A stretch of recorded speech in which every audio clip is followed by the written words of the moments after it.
नमस्कार, मैं तबरेज श्री अरविंदो सोसाइटी की तरफ से आप सभी का हार्दिक स्वागत करता हूं। आज हम बात करने जा रहे हैं महाराष्ट्र बोर्ड के कक्षा 5 के हिंदी विषय के एक पाठ जिसका नाम है नाट्य कला। आज हम इस पाठ को बताते हुए प्रयोग करने जा रहे हैं इनोवेटिव पाठशाला लेसन प्लान के अंतर्गत प्रयुक्त नवाचार शब्द सागर का। तो आइए इसके सारांश को समझते हैं। प्रस्तुत पाठ नाट्य कला हमारे जीवन में अभिनय की भूमिका पर आधारित है। आइए इसके नवीनता और उपयोगिता समझते हैं। विद्यार्थी अपने सहपाठियों के साथ मिलकर पाठ के पुनर्अध्ययन करते हुए गतिविधि का आनंद लेते हैं, जिससे उनकी अभिव्यक्ति तो मुखर होती ही है, साथ में उनकी लेखन शैली भी निपुण होती है। तो आइए इस पाठ के क्रियान्वयन को समझते हैं। इस नवाचार के माध्यम से वाक्यांश के लिए एक शब्द जैसे कॉन्सेप्ट को पुनर्अध्ययन करवाया जा सकता है शिक्षकों द्वारा। तो आइए इस नवाचार का क्रियान्वयन के लिए क्रियान्वयन के दौरान शिक्षक को कौन कौन सी चीज़ें सुनिश्चित कर लेनी होती हैं वो जानते हैं। सबसे पहले शिक्षक ये सुनिश्चित करते हैं कि उनके पास रंगीन चार्ट पेपर और एक बॉक्स उपस्थित होना ज़रूरी है। उसके बाद शिक्षक सभी बच्चों को बोलते हैं कि आपको पर्ची बना कर लाना है और पर्ची में आपको पाठ से जुड़े हुए शब्द लिख कर लाने हैं। उससे पहले शिक्षक सुनिश्चित करते हैं कि शिक्षक ने पाठ को पढ़ा दिया है कि नहीं, और फिर बच्चों को उस पर्ची में जब वो शब्द लिख कर लाएंगे, मतलब विभिन्न प्रकार के शब्द जो पाठ में आए हुए हैं उनको लिखेंगे, उसके पीछे अपना नाम भी लिखेंगे और फिर दूसरे दिन आकर शिक्षक को वो पर्ची जमा करनी होती है बच्चों को। और फिर शिक्षक दूसरे दिन जब बच्चे पर्ची पर शब्द लिख कर लाते हैं तो शिक्षक बोलते हैं कि आज हम एक खेल खेलने जा रहे हैं, क्या आप तैयार हैं? तो बच्चे बोलते हैं कि हाँ हम तैयार हैं। उसके बाद शिक्षक बोलते हैं कि आज हम एक खेल खेलने जा रहे हैं, उसके पहले जो है डिब्बे से रिलेटेड, उससे पहले हमको डिब्बे को सजाना होगा, कि आप तैयार हैं? तो बच्चे बोलते हैं हाँ हम तैयार हैं। उसके बाद शिक्षक बच्चों को वो डिब्बा दे देते हैं, मतलब बॉक्स दे देते हैं। उसके बाद डिब्बे के साथ साथ शिक्षक बच्चों को रंगीन चार्ट पेपर दे देते हैं और उसको सजवाते हैं और बच्चों से शब्द सागर भी लिखवाते हैं। फिर शिक्षक बच्चों से बोलते हैं कि क्या आप बता सकते हैं हम कौन सा खेल खेलने जा रहे हैं, ताकि बच्चों की रोचकता बढ़े। तो बच्चे बोलते हैं कि हम डिब्बे से रिलेटेड खेल खेलने जा रहे हैं, डिब्बे से जुड़ा हुआ खेल खेलने जा रहे हैं, या हमको पता नहीं, या कुछ ऐसा जवाब आता है बच्चों का। तो फिर शिक्षक बताते हैं हम जो खेल खेलने जा रहे हैं उसका नाम है शब्द सागर। फिर शिक्षक बच्चों को खेल के नियम बताते हैं कि इस खेल को खेलने के लिए आपको जो पर्ची आप बना कर लाए हैं उसको इस डिब्बे में डालना है।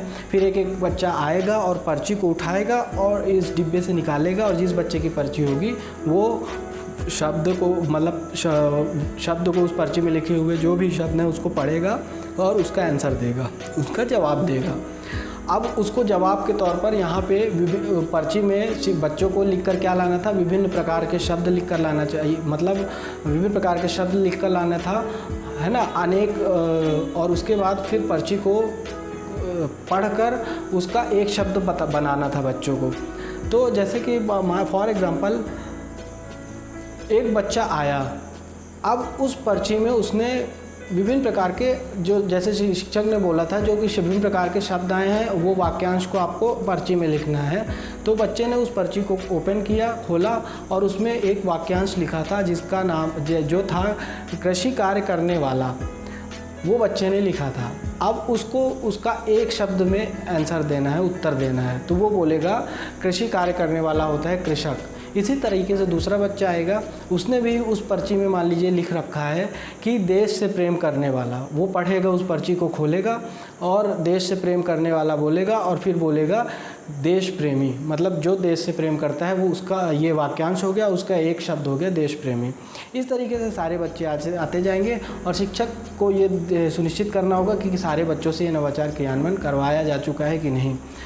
अब आइए जानते हैं कौन कौन से सीखने के प्रतिफल प्राप्त होते हैं इस नवाचार से। सबसे पहले तो बच्चे भाषा की बारीकियों को समझते हैं और ख़ुद की भाषा बनाते हैं। और जो दूसरा प्रतिफल होता है सीखने का वो ये है कि बच्चे कठिन शब्दों से परिचित होते हैं, अपरिचित शब्दों से परिचित होते हैं और उसको शब्दकोश से खोजते हैं।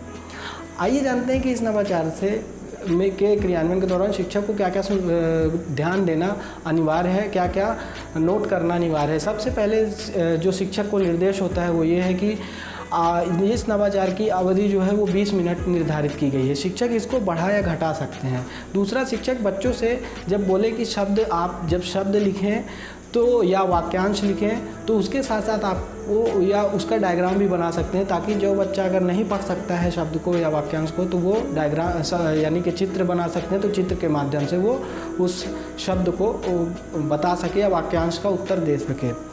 अब शिक्षक तीसरी जो इम्पोर्टेंट चीज़ ये करते हैं कि वो ये निर्धारित करते हैं, महत्वपूर्ण चीज़ तीसरी जो करने लायक शिक्षक को ध्यान देने लायक वो ये होती है कि उन्हें ये नवाचार का जो क्रियान्वयन है उसको एक निर्धारित माह में ही कराना चाहिए। तो ये शिक्षक के लिए कुछ निर्देश थे, कुछ ध्यान देने वाली बातें थी।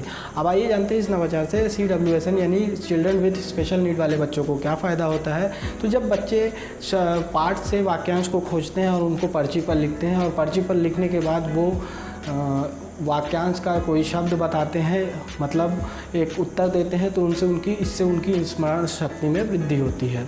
तो ये था नवाचार। तो हम उम्मीद करते हैं कि आपको हमारा इनोवेटिव पाठशाला लेसन प्लान के अंतर्गत प्रयुक्त नवाचार शब्द सागर बहुत अच्छा लगा होगा, और यदि आपको ये नवाचार अच्छा लगा तो आप अपने विद्यालय में ज़रूर क्रियान्वित करवाएंगे।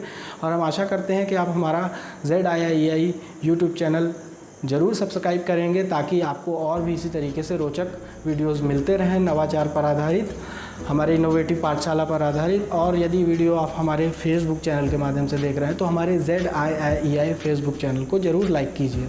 आपका वीडियो देखने के लिए बहुत बहुत धन्यवाद।